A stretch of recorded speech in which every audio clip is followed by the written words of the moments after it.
अस्सलाम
वालेकुम बेटा, कैसे हो आप लोग? ठीक हो? I hope everybody is fine. बेटा, आज असल में मेरे लेक्चर 10:45 को स्टार्ट करने के बाद आई स्टार्टेड एट 11 क्यू। उसके पीछे वजह ये थी कि मैंने जब तो मुझे लगा कि आज का लेक्चर भी थोड़ा हैवी डोज है, और जो रिमेनिंग जो है हमारी प्यूरिन एंड पायरिमिडीन की मेटाबॉलिज्म प्लस वो जो है आपकी गाउट वगैरह, they have very extensive topics.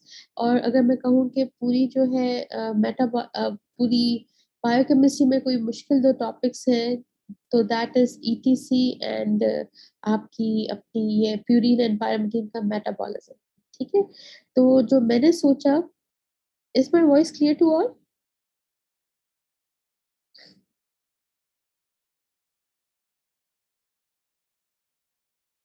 ठीक है बेटे।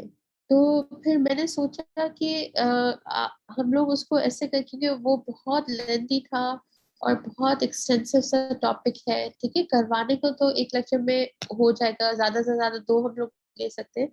लेकिन जो मैंने चीज किसको क्लियर नहीं है बेटा? क्यों अब क्लियर है? Is it clear now?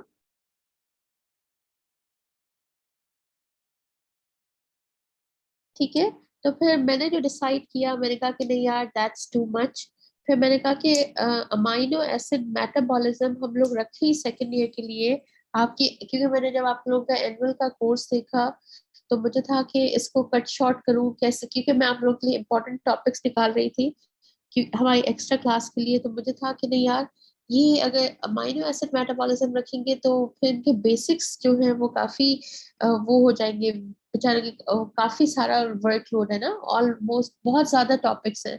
तो आई सेड कि सेकंड ईयर वैसे ही थोड़ा रिलैक्स होगा, क्योंकि it's only metabolism, vitamins and minerals.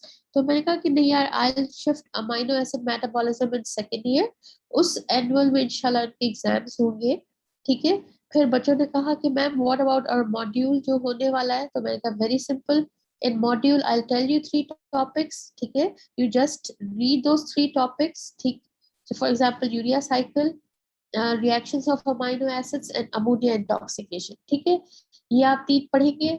और उसी में से ही क्योंकि मैंने देखा इट्स ओनली शायद 10 एमसीक्यूज है, एक एसएक्यू है आप लोग का। ठीक है, और दो ऑस्पी है। तो मैंने कहा वेरी सिंपल, हम लोग क्या करेंगे कि आप लोग की जो है, for example illustrate urea cycle, जो वो साइकिल बनानी थी अलॉन्ग विद एंजाइम डेफिशिएंसी। ठीक है, और फिर दूसरा क्या क्या आपकी कौन सा बचा?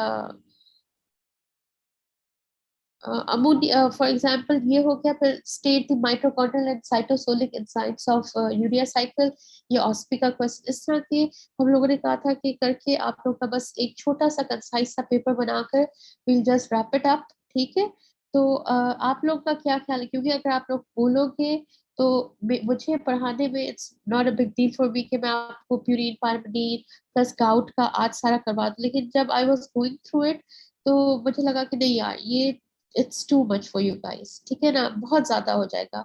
तो मेरी कोशिश यही होगी कि सेकेंड ईयर में आपको पूरा अमाइनो एसिड मेटाबॉलिज्म दोबारा से करवाऊं, और प्लस ये प्यूरिन और पायरिमिडीन जो है वो भी उस पर रखवाऊं। अगर उन लोगों ने टाइम नहीं दिया तो हम लोग एक दो एक्स्ट्रा क्लास लेकर भी वो प्यूरिन और पायरिमिडीन कर लेंगे, और बाकी अमीनो एसिड मेटाबॉलिज्म तो वैसे ही आप लोग का किया हुआ होगा। तो अब आप लोग मुझे बताओ कि आप लोग क्या सजेस्ट करते हैं। उन लोगों ने कहा, जो फर्स्ट ग्रुप था, तो दे वर वेरी हैप्पी कि सही है मैम, वैसे ही अमीनो एसिड मेटाबॉलिज्म थोड़ा मुश्किल भी लग रहा था और वो कोर्स कंटेंट भी ज्यादा था। तो आप लोग क्या बोलते हैं? ठीक है, फिर डन है। तो इंशाल्लाह इसको फिर लेकिन ये बात बाहर नहीं जानी चाहिए, क्योंकि फिर होगा कि नहीं आपने क्यों नहीं दिया, this and that, it was included in course. तो मैं नहीं चाह रही कि आप लोग के लिए या मेरे लिए मसले हो या क्या हो। इट्स बेटर कि जो चीज़ नेक्स्ट ईयर की है वो नेक्स्ट ईयर में ही रहे, और आप लोग के लिए कोई प्रॉब्लम ना हो। ठीक है इंशाल्लाह। सो आज ये टॉपिक जो हम लोग कर रहे हैं, वील डू दिस टॉपिक, ठीक है। लेकिन जो इसके बाद वाली क्लास है प्यूरिन और पायरामिडीन की, तो उन लोगों ने कहा कि मैम जो है वो नहीं कीजिएगा, क्योंकि हम लोग वो टॉपिक वैसे ही छोड़े सेकेंड ईयर के लिए। मैं कहा ठीक है। फिर मैंने उनको कहा कि we'll have an extra class, सिर्फ एक, फॉर 20 मिनट्स और 25 मिनट्स, जिसमें we'll discuss the important topics relating module and relating your annual examination इंशाल्लाह। ठीक है। तो आज का टॉपिक शुरू करते हैं बच्चे, और फिर इंशाल्लाह वो जो आपके एनुअल्स के लिए है, वो जो ये देखिए, पता नहीं क्या मुझसे वो स्लाइड एडिशनल ऐड हो, तो वो इंशाल्लाह हम लोग करेंगे। ठीक है। तो थैंक यू बच्चे, थैंक यू सो मच। नहीं बच्चे, देखो ना, अगर टॉपिक मुश्किल हो, आपके मतलब लेवल पे इंसान की अल्लाह ताला ने ऐसे किए कि जितनी मुश्किल चीज डालो आप लोग कर लेते हो। I know everybody is very intelligent माशाल्लाह, लेकिन कोर्स कंटेंट आप लोग का ज्यादा है, एंड आई डोंट वांट। हाँ बच्चे, अब ये था कि कल स्मॉल ग्रुप डिस्कशन के लिए आप, मैं उनको बोल दूं कि just keep topics on urea cycle, ammonia intoxication and reactions of amino acids, ठीक है, ताकि आप लोग के लिए वो सब कुछ भी ना पढ़ना पड़े। ये सही है। तो मैं आज ही उनको टेक्स्ट कर दूँ।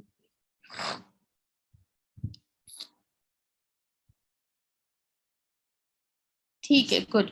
अब सब एक ही पेज पर हैं, किसी को कोई इससे इशू नहीं है। ठीक है। और अगर आप लोग बोलोगे तो we can have an class on that urine and pyrimidine, लेकिन ये बहुत मुश्किल हो जाएगा, इसलिए just make it simple. Amino acid metabolism भी एनुअल से निकाल देते हैं, ठीक है। बच्चा मॉड्यूल, उसमें ये सिर्फ 3 टॉपिक्स करेंगे, और इन 3 टॉपिक्स में से जैसे यूरिया साइकिल के तो मैंने आपको क्वेश्चन बता दिया, तो आपका एक ऐसे क्यों हो गया, और वो है that is illustrate urea cycle, ठीक है। और बचा मॉड्यूल का ऑस्पी में, तो एक ऑस्पी क्वेश्चन भी मैंने आपको बता दिया कि भाई साइटोसोलिक और माइटोकॉन्ड्रियल एंजाइम्स बताया। दूसरी होगी रिएक्शंस ऑफ अमीनो एसिड्स पर, ठीक है। ट्रांसअमाइनेशन पर मैं आपको कहूंगी कि write transamination, define transamination along with examples. तो ये हो जाएगी आपकी 2 ऑस्पी क्वेश्चन, एक लॉन्ग नोट हो गया। उसके अलावा अब जो है हम लोग करेंगे दैट इज के उसकी आपकी एनुअल एग्जामिनेशन की डिस्कशन करेंगे इंशाल्लाह। ठीक है। So let's start with today's topic. आज हम लोग करेंगे एरोमेटिक अमीनो एसिड्स, वो कौन से होते हैं, फिनाइलएलएनीन, टायरोसिन एंड ट्रिप्टोफैन। ठीक है। So phenylalanine, tyrosine and tryptophan are the aromatic amino acids. Metabolism of these amino acids is of special mention Q, क्योंकि number of biological important compounds are produced from them. The efficiency of enzymes in metabolic pathway of these amino acids results number of inborn errors of clinical importance. Phenylalanine and tryptophan are nutritionally essential amino acids, but tyrosine जो होती है वो essential नहीं होती। क्यों? क्योंकि it can be synthesized from phenylalanine. Both are glucogenic as well as ketogenic. ठीक है जी। फिर phenylalanine and tyrosine पर आ जाए कि इसकी RDA कितनी है, that is recommended daily allowance, ठीक है, for adults 19 years and older, 33 milligrams per kg body weight per day. और ये उसकी फूड सोर्सेज हैं, ठीक है, high phenylalanine foods and low phenylalanine foods. Phenylalanine है क्या दोबारा से, एरोमेटिक अमीनो एसिड है, बोथ ग्लूकोजेनिक है, कीटोजेनिक है। Phenylalanine is converted into tyrosine, referred to as sparing action of tyrosine on phenylalanine. So phenylalanine से tyrosine प्रोड्यूस हुआ, tyrosine से जो फॉर्म हुआ that is thyroid hormone, norepinephrine, dopamine and melanin. ठीक है। Phenylalanine is an essential, tyrosine is a non-essential amino acids. These are both glucogenic and ketogenic. The predominant metabolism of phenylalanine occurs through tyrosine. These are involved in a variety of biological important compounds. Alhamdulillah. Epinephrine कौन से important compounds देता है? Epinephrine और epinephrine, dopamine, catecholamines, melanin and dopamine, thyroid hormone, जो मैंने आपको अभी बताया। ठीक है बेटे। सो फिनाइलएलानिन अगर टायरोसिन में कन्वर्ट ना हो due to enzyme phenylalanine hydroxylase, तो हमें क्या देता है वो? Phenyl ketonuria. ठीक है। When phenylalanine is not converted into tyrosine, तो it gives us phenylketonuria. जब थायरोसिन कन्वर्ट नहीं होता हाइड्रोक्सी फिनाइल पायरोवेट में, तो थायरोसिनीमिया टाइप 2 हो जाएगा। ठीक है। ये डिजीजेस है जो इंपॉर्टेंट है और आपको याद भी रखनी है। फिर उसके बाद होमोजेनस स्टेज जो होता है neonatal थायरोसिनीमिया, when it's not converted into 4-metyl lactoacetate, तो एल्केप्टोन्यूरिया हो जाता है। ठीक है बेटे। फिर जब 4-metyl acetoacetate 4 इसमें कन्वर्ट नहीं होता फिनाइल एसिटोएसिटेट में, तो टायरोसिनीमिया टाइप 1 हो जाता है। ठीक है। Now will discuss each of them in detail. What is, अच्छा इसमें से इंपॉर्टेंट क्या है? Phenyl ketonuria, alkaptonuria, albinism and maple syrup disease. ठीक है। So phenylketonuria is the most common metabolic disorder in amino acid metabolism. Genetic, it is an autosomal recessive defect. Incidence इसकी क्या है? About 1 in 10,000. Enzyme defect क्या है? phenylalanine hydroxylase. Variant of PQ क्या है? Due to defect in dihydroterin reductase. The net outcome is phenylalanine is not converted into tyrosine. अगर उसमें convert नहीं होगा तो क्या होगा? Accumulation of phenylalanine in blood हो जाएगा। ठीक है बेटा। फॉर एग्जाम्पल ये देखिए फिनाइलएलानिन कन्वर्ट नहीं हुआ tyrosine due to deficiency of phenylalanine hydroxylase, तो क्या क्या इफेक्ट हुआ? थायराइड हार्मोन की production, dopamine, epinephrine and melanin की।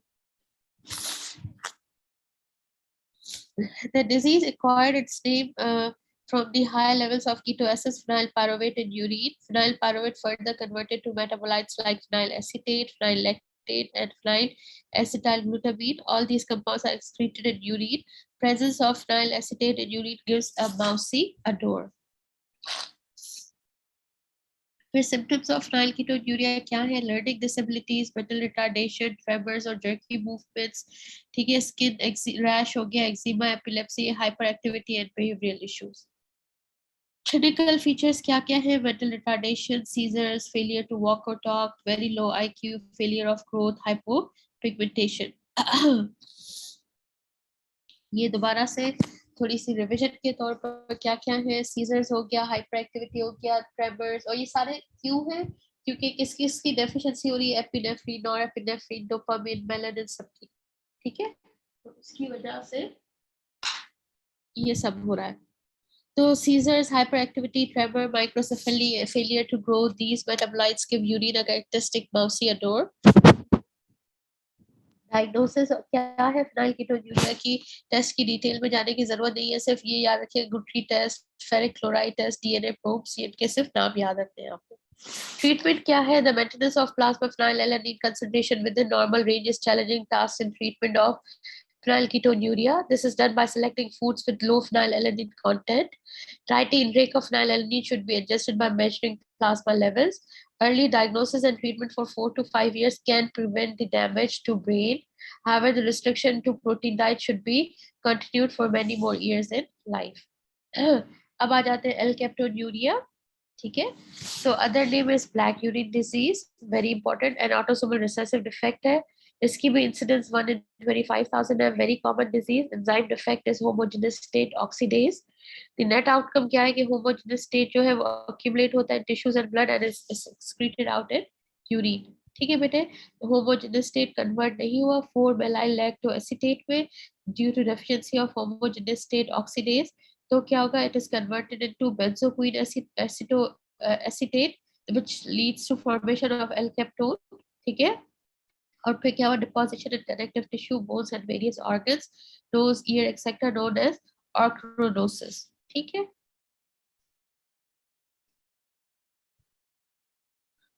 Alkaptonuria is a rare metabolic disease involving deficiency of homogenistic acid or oxidase, resulting in accumulation of homogenistic acid. ठीक है।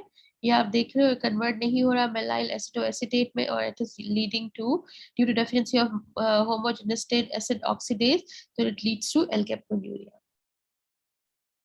ठीक है, फिर आप लोग ये देख रहे हो ब्लैक कलर की डिपोजिशन ईयर्स में, आईज में, और ये यूरिन कैसे कलर चेंज कर गया।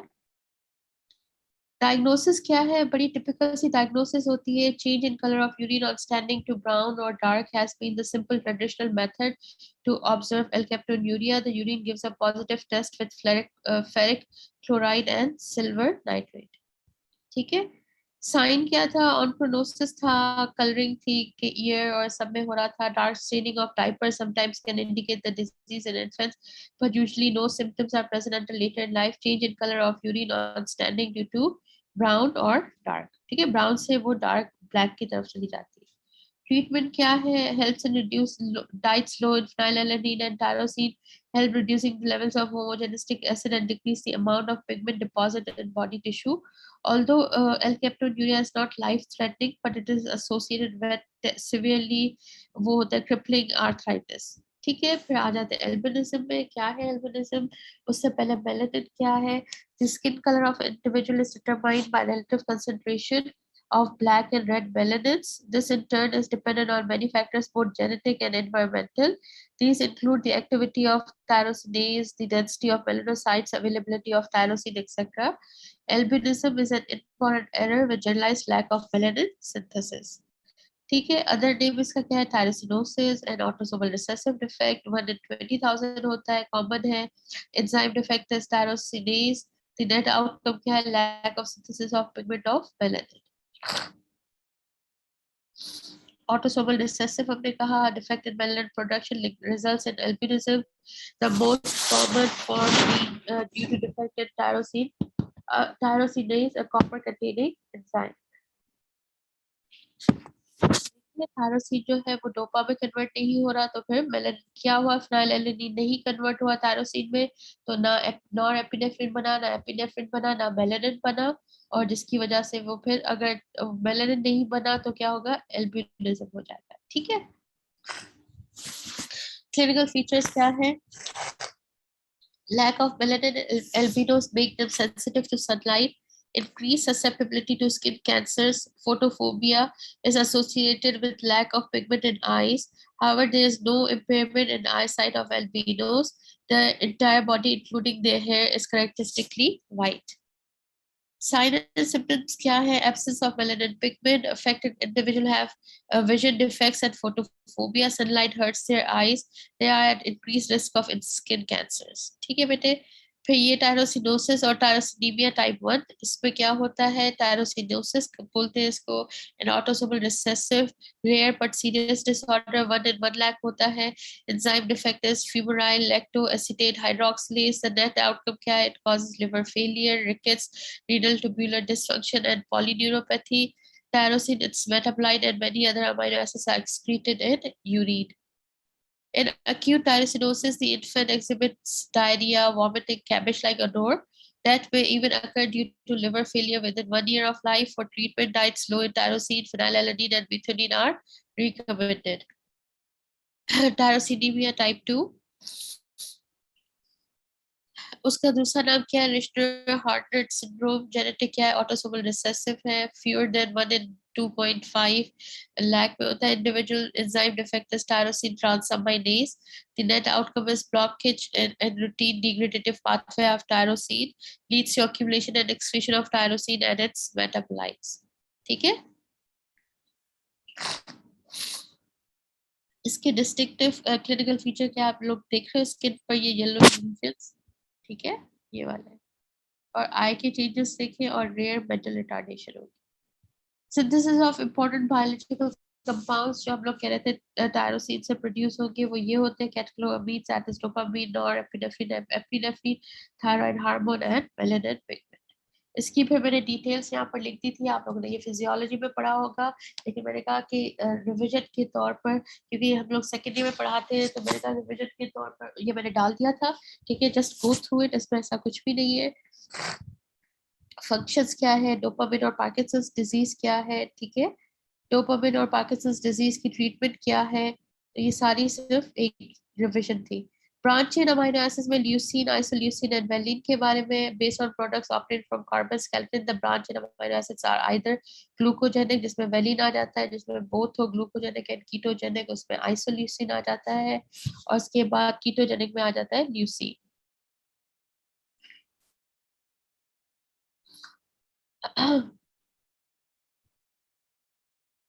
ठीक है, फिर वेलिन का आप लोग देखो तो ये सारे ट्रांसअमाइनेशन और के थ्रू कैसे जाकर ये ग्लूकोज और फैट में सारे कन्वर्ट हो रहे हैं, ये आपको याद करने की बिल्कुल जरूरत नहीं है। Metabolic disorder of branch chain amino acids, yes very very important, like दूसरा that is maple syrup urine disease.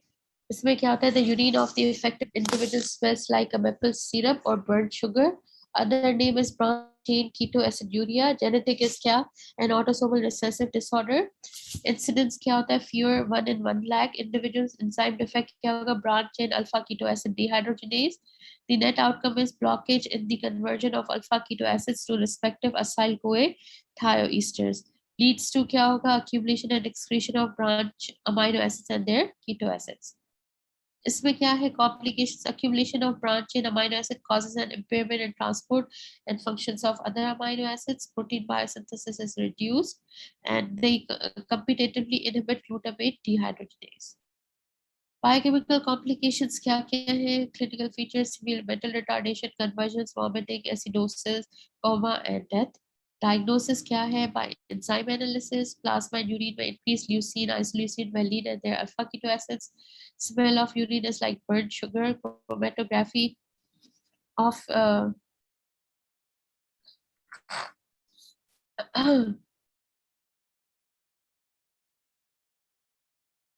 ठीक है बेटे, फिर क्रोमेटोग्राफी ऑफ यूरिन करेंगे, रॉटर्स टेस्ट पॉजिटिव आता है, ट्रीटमेंट क्या है, diet low in branch chain amino acids and high thymine.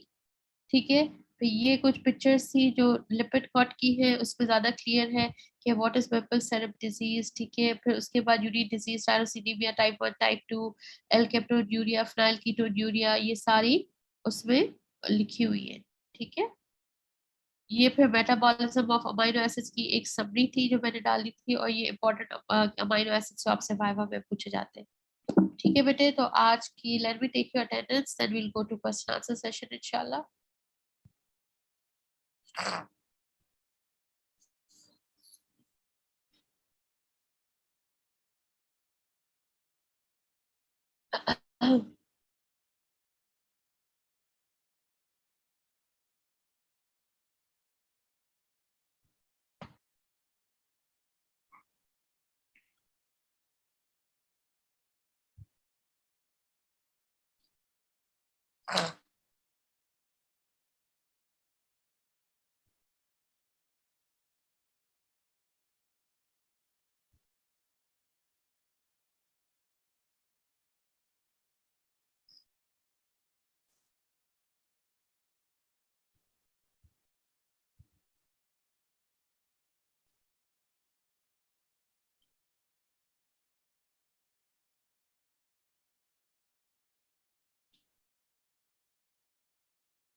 चलिए बेटा, क्वेश्चन आंसर्स पर चलते हैं चैट पर।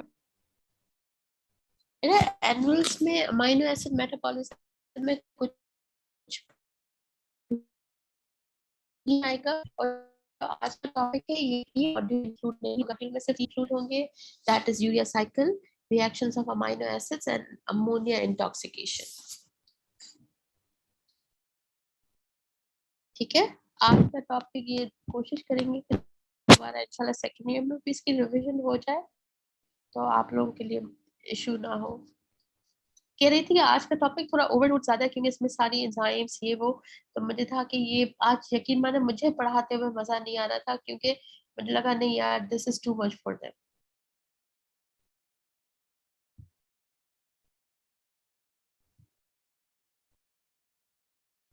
मैंने इस पर जो आपकी स्मॉल ग्रुप डिस्कशन है मैं उनको बोलूंगी कि आपको सिर्फ urea cycle, reactions of amino acids and ammonia intoxication को ही रिपीट करवाएं ताकि आपको मॉड्यूल में आसानी हो। बल्कि आप लोगों के ग्रुप ने उस दिन क्या था, हाँ बेटा इंशाल्लाह एनुअल के लिए बिल्कुल बच्चों ने जो कहा कि जो आपसे पहले वाला ग्रुप था उन्होंने कहा कि मैम सैटरडे सही होगा क्योंकि थर्सडे फ्राइडे हम लोग यूनिवर्सिटी में होंगे, तो मैंने उनको कहा जो आपको सही लगे दोनों ग्रुप्स मिलके डिसाइड कीजिएगा, फिर मुझे बताइएगा वेदर ऑन सैटरडे और ऑन मंडे, ठीक है ना, जो आपको इजी लगे। हाँ बच्चे न्यूक्लियोटाइड मेटाबॉलिज्म हम लोग सेकेंड ईयर में करेंगे। अगर आप लोग चाहते हो इस ईयर करना तो हम लोग आज कर सकते हैं from 1 to 3, I have no issues with that. बच्चे ये जो आप लोग मुझसे बार बार पूछे बेटा आज के टॉपिक, मैं बस बच्चे ये मैंने कहा कि सारी अमीनो एसिड मेटाबॉलिज्म नहीं आएगी, जो है आएगा टॉपिक मॉड्यूल के लिए जो आएगा वो मॉड्यूल भी मैं आपके एनुअल में इंक्लूड नहीं करूंगी, तो सिर्फ जो मॉड्यूल वाइज इंपॉर्टेंट है क्योंकि मॉड्यूल तो लेना है आप लोगों का, ठीक है, तो उसमें हम लोग सिर्फ और सिर्फ uric acid sorry urea cycle, ammonia intoxication and reactions of amino acid रखेंगे। नहीं बच्चे पेपर तो इजी नहीं होता।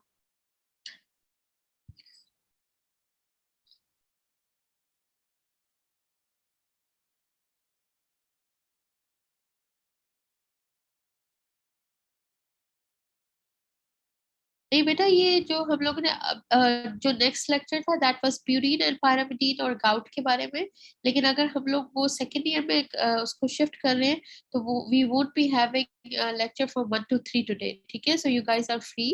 और फिर हम लोग जो भी आप लोग मिलकर प्रोग्राम शिजा आप लोग डिसाइड कीजिएगा, और बी फिर सबसे पूछकर मुझे बताइएगा कि should we have an extra class of 20-25 minutes on Saturday और जिसमें हम लोग सारे एनिमल के टॉपिक्स और मॉड्यूल डिस्कस करेंगे। You are most welcome Shiza. बेटा अब ये देखिए ये आप लोग ज्यादती कर रहे हो, अब ये बच्चा पूछ रहा है कि फहद के मैम ये डिजीजेस इंक्लूडेड है मॉड्यूल में, अब आप लोग बताओ मैं इसको क्या आंसर करूं।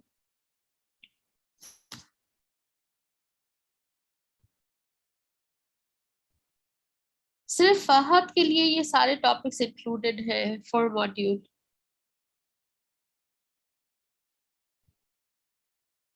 ठीक है, उसको ये मैं डिजीजेस दूंगी, बाकी किसी को नहीं, लेकिन फहद के लिए होगी, उससे मैं वाइवा में वही पूछूंगी।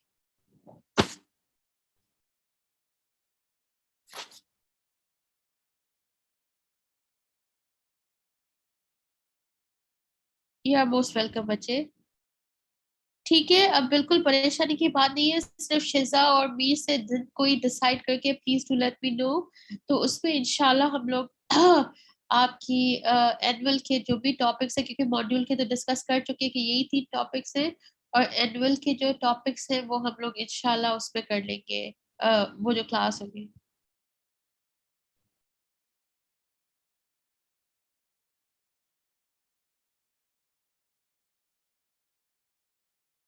अच्छा ठीक है, सब सैटरडे का ही बोल रहे हैं, ओके ठीक है।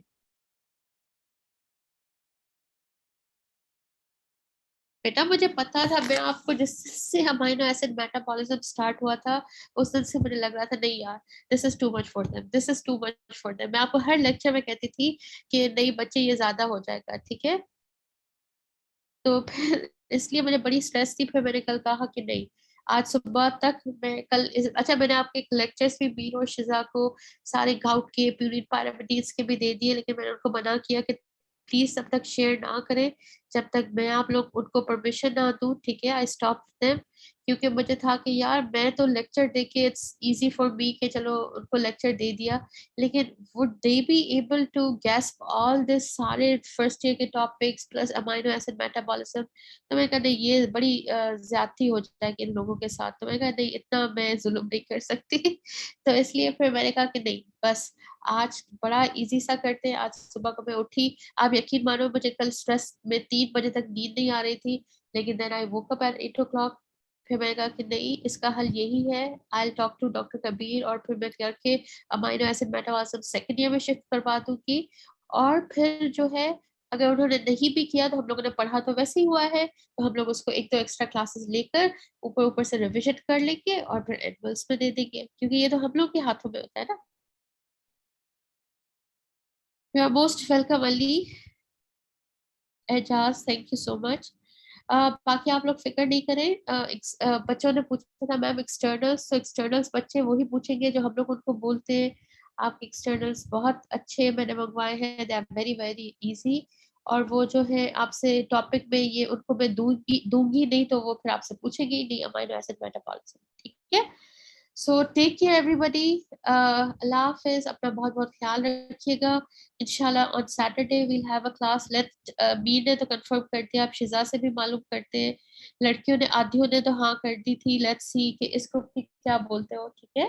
तो majority is on Saturday, so we'll have, I let you know the time on Saturday. मुझे रिमाइंडर जरूर दीजिएगा शिजा एंड मीर, तो फिर इंशाल्लाह हम लोग उसमें कर लेंगे, सैटरडे को विल हैव अ टाइम, ठीक है। So take care everybody. Allah Hafiz and love you all.